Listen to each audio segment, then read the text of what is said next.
Hello everyone. In this video, I will show you how to pause and resume video recording on iPhone. First things first, make sure your iPhone is updated to iOS 18. This feature is only available in the latest update. I've already updated my device, so let's jump right in. Now, let's open the camera app and switch to video mode. Once you're ready, hit the red shutter button to start recording as usual. Notice anything new? At the bottom left corner, there's a pause button. This is where the magic happens. While recording, tap the pause button whenever you need a break.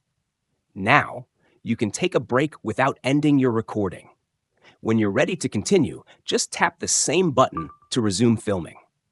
The iPhone will pick up right where you left off, so you don't have to worry about stitching clips together.